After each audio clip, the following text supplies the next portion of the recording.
My name is Anna. I'm 35 years old. I've been married to Mark for 10 years. We have a 7-year-old son, Lucas. We used to be close. We used to be happy. But now something feels different. For the past few months, Mark has changed. He comes home late, eats quietly, watches TV, and goes to bed. On weekends, he says he has meetings or goes to play golf, and sometimes he locks himself in his home office. He always says, "I'm busy." I used to help him with his documents and finances, but now he refuses anyone's help. Hessies, I don't trust anyone. At first, I didn't notice the change.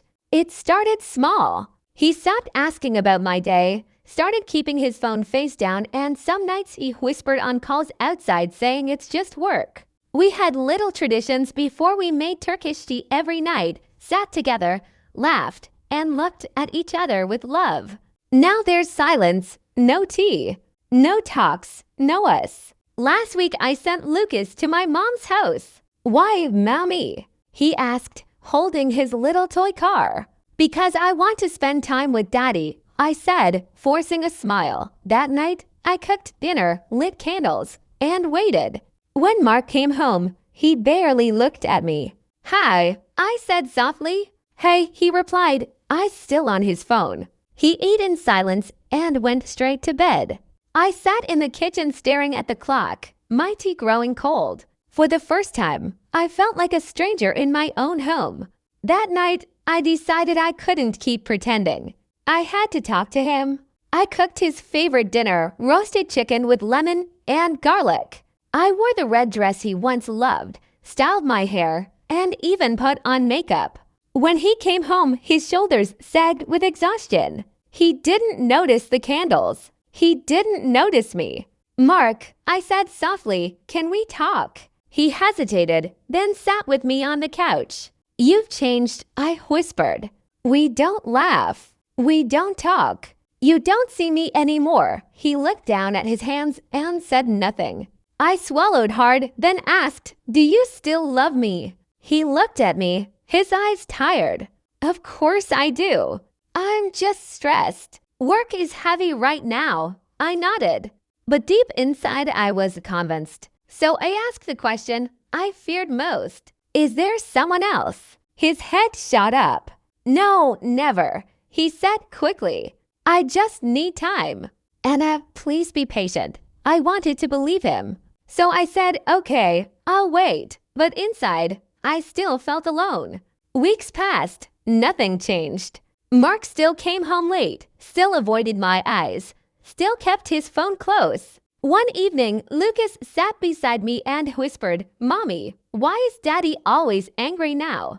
Did I do something wrong?" I hugged him tightly.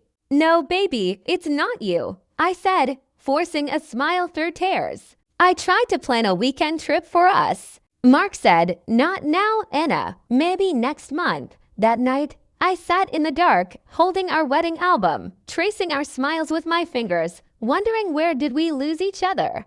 A week later, I sent Lucas to my mom's again.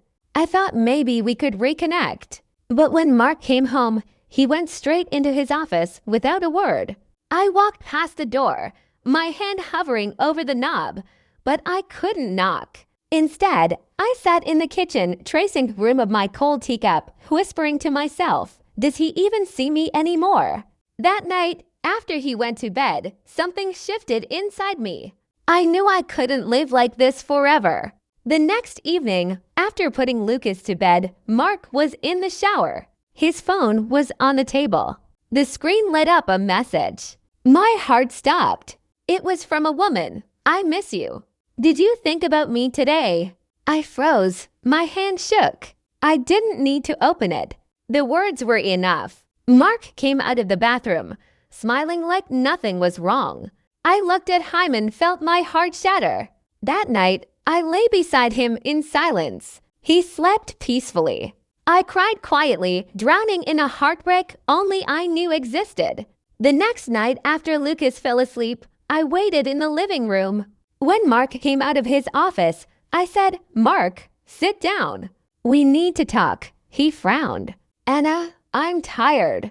Can we? I interrupted. I placed his phone on the table. I saw the message. His face went pale.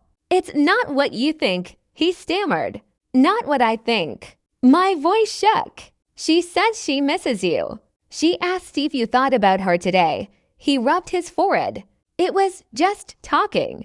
I was stressed. I needed someone. I cut him off, tears burning my eyes. Not your wife. Not the woman who stood by you for 10 years. He sighed heavily, lowering his gaze. I didn't mean for it to go this far. I'm sorry, Anna. I stared at him, my chest tight. You looked me in the eyes. You told me to wait. I trusted you. Do you know what that did to me? He whispered, I never stopped loving you. I shook my head slowly. No, Mark, love isn't this. Love ain't secrets. Love isn't making me feel invisible. Silence filled the room for two people who once shared everything. Now strangers. Finally, I whispered, I can't live like this anymore. That night I packed a small bag for Lucas and me. I left a letter on the table. I still love you, Mark. I still hope for us, but I can't be the only one trying. You asked me to wait. I waited. Now I need to find myself again. I kissed Lucas, picked up the bag, and walked to the door. My hand trembled, but my heart was steady. I didn't look back. Some wounds can't be fixed by waiting. Some promises can't heal what's already broken. I realized something that night. Sometimes love isn't enough. And sometimes the bravest thing you can do is choose yourself. I chose peace over pain. If you like this story, please like, comment, share, and subscribe.